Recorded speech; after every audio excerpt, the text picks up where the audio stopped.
تعالوا كده ندوق. بسم الله.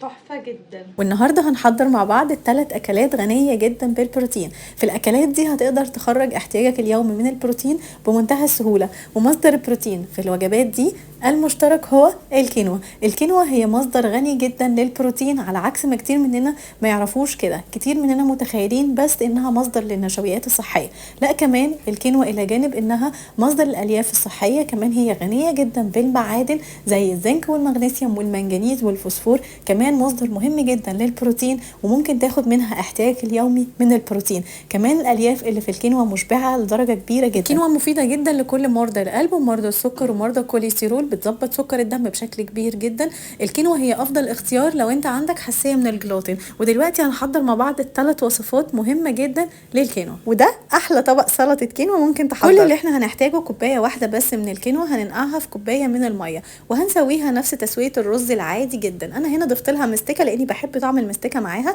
وتبلت الفراخ حوالي 700 جرام فراخ استخدمتهم في الثلاث وصفات. هكتب لكم كل المكونات اللي انا حاططها على الفراخ تحت في الكابشن. وعملت الفراخ على نار هادية على الجريل، وحطيت معاها شوية خضروات، ممكن تختاروا اي خضار تحبوه، انا اخترت الجزر والكوسة.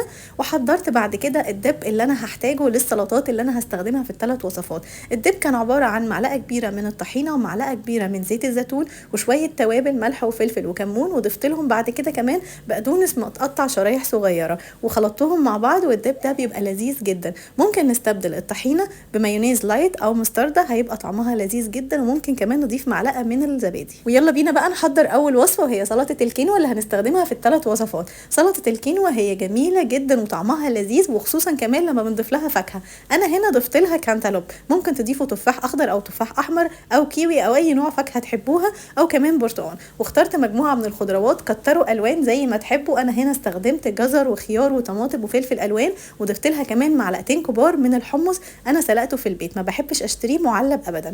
وكنت جهزت الكينوا، اخدت نص الكمية ضفتها على السلطة دي، وضفت كمان شريحة من الفراخ، وبعدين رشيت عليها الدب. ما تحاولش تحط الدب على السلطة غير وانت جاي تاكلها، هيبقى طعمها لذيذ جدا، لانك لو لسه بدري قوي على ميعاد الاكل بتاعك هتدبل وهيبقى طعمها مش لذيذ. وفي الاخر رشيت لها رشة من عين الجمل، لو مش متاح خلاص كفاية قوي كده، وهي كده وجبة متكاملة مش محتاج معاها اي حاجة. ونيجي بقى لتحضير تاني وصفة معانا برضو بالكينوا وشرايح الفراخ اللي احنا استخدمناها في الاول. استخدمت نص كمية الكينوا اللي انا سبتها في الاول، والوصفة دي انا حضرتها لتاني يوم لاني بكون بشتغل وطول اليوم ما بين شغلي وتمارين الاولاد ما بكونش عندي وقت ابدا اعمل كل يوم اكل. بحضر المكونات اللي انا هحتاجها، ووقت الاكل بستخدمهم مع بعض، ما بحاولش اخلطهم مع بعض عشان ما يتبلوش.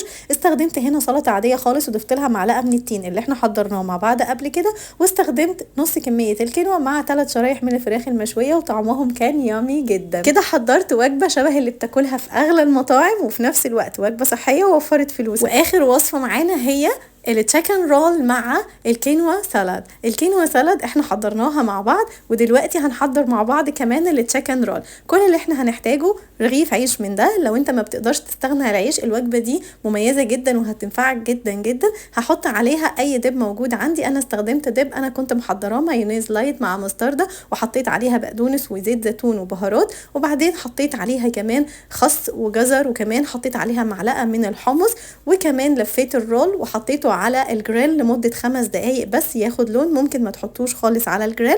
وقدمت معاها الكينوا سالاد اللي احنا لسه محضرينها مع بعض، وقدمت معاها شرايح من الكانتالوب، وبكده اخدنا وجبة صحية سريعة ما اخدتش منك 3 دقايق، وبس من 700 جرام من الفراخ قدرنا نحضر 3 وجبات هتكفينا لمدة 3 ايام، وطعمهم لذيذ وصحي بعيدة تماما عن الملل والزهق. لان الدايت اللي انت محتاج تمشي عليه طول حياتك هو الدايت اللي ما تحسش فيه ان انت زهقان، اللي البيت كله يقدر ياكل معاك منه، مش محتاج تقعد لوحدك على سفرة وباقي البيت موجود على سفرة تانية. وما تنساش لو انت عاوز باقي النصايح تابع ستاند اب هيلثي على كل مواقع التواصل الاجتماعي، وتابع قناتي على اليوتيوب، هنزل عليها كل الوصفات كاملة طول الوقت.